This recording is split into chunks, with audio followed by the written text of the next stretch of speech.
What's going on, you guys? This is AJS Online / executivecontrollerz, and today I'm going to be teaching you how to disassemble a Xbox 360 controller. So yeah, for the first screw, I don't know if you guys can see that or not, but it's right in between the battery pack and the right bumper. And you have to have, first of all, to be remotely successful, you need a T8 security torque screwdriver. Security meaning it has the pin in the middle, so you can actually get the screws out a lot easier. But for those who do not have one, you can either order one or just look online and you'll find them pretty cheap.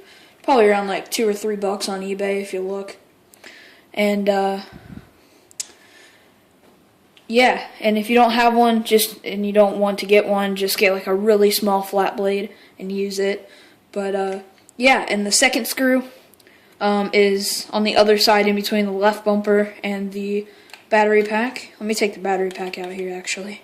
This was my first controller that I ever made, so it's kind of looks like it's been done by a 3-year-old, so I mean, in my perspective anyway. I don't know about you guys, but this is also going to be something like this. It's basically the same concept of the stripes, except the orange is going to be red. I'm going to be selling that for about, I don't know, depends on if you want like a logo or a name brand. Like right here, I'll patch up and put some orange right here and put the name, or red, or whatever you want. Or on the back of the battery pack, I can spray it all orange and then re-clear coat it and put the text on there, or in between here, in between the battery pack. You get the point. So that's our second screw, and the third screw is in this little hole right here. Just take it out.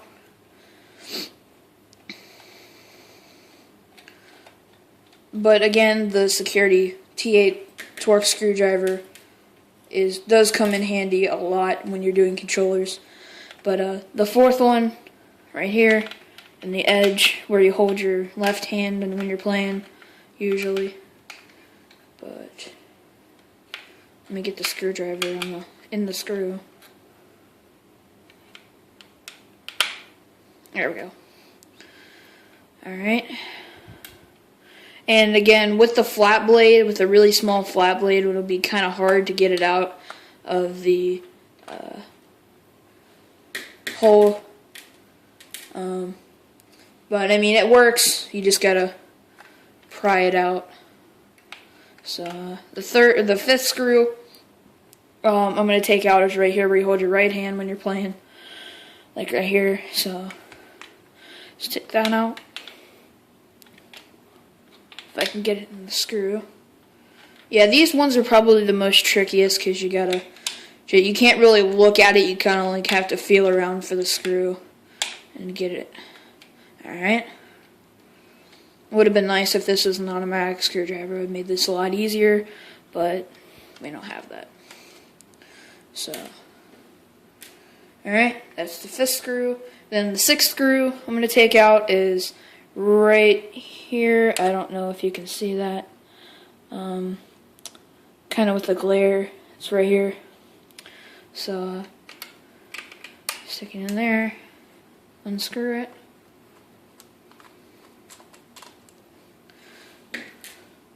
Alright, and the seventh screw is actually behind the battery pack.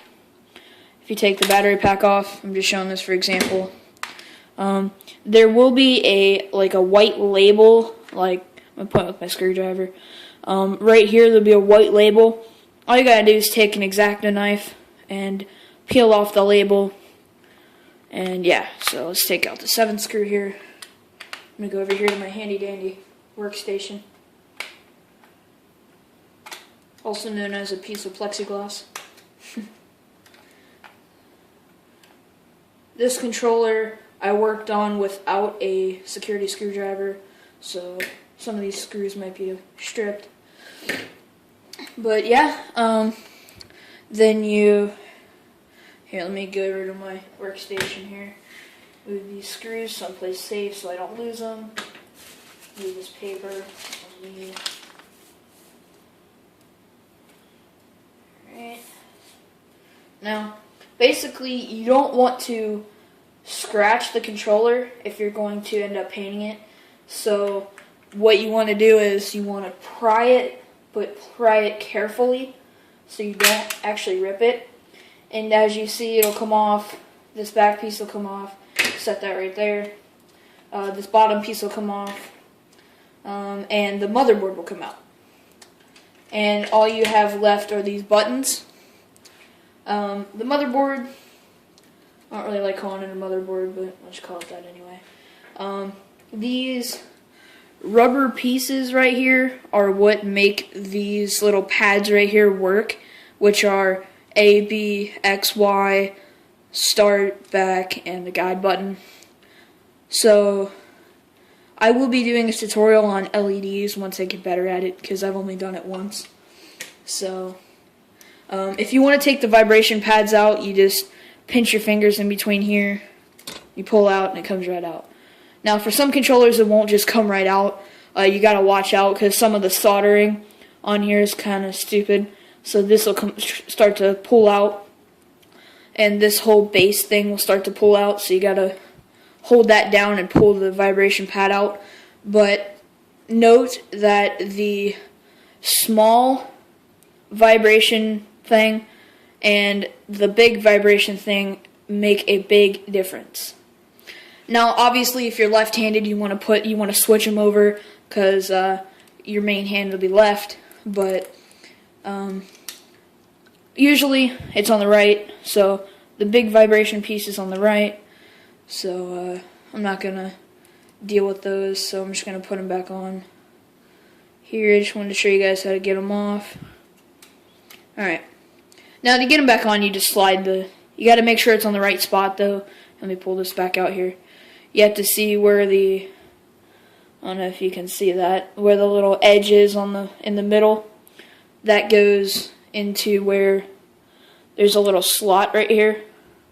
So imagine the piece on the edge sliding into the little hole there. So you can pop the thumbsticks off, get some custom thumbsticks. If you watch my other video about JTH's splatter controller, I also made that for him for his birthday, and I got some custom thumbsticks. And obviously you can see that this was a black controller to begin with. And just take the buttons out, really not that hard to do. For the D-pad, I'll show you that here in a second. But the ABXY buttons, guide button, start, and back button, basically just turn it over, they all fall out. But I would be careful of doing that on a small spaced area, or else you could lose all those. And this little piece right here in the middle comes out. I'm probably not going to want to bother with that. Okay, here we go. Yeah, so that little piece comes out. And just note that the buttons can only go in one way. So the X button goes in here. If we try to put it in where the A goes, it doesn't work. It doesn't slide in. But the X slot, it slides in. So yeah, and yeah guys, that's pretty much it. So for the D-pad, basically I'm not going to do it right now because I don't have my Phillips screwdriver, but you can, inside these holes are 2 Phillips screwdriver screws. You unscrew them and pop the 2 pieces off.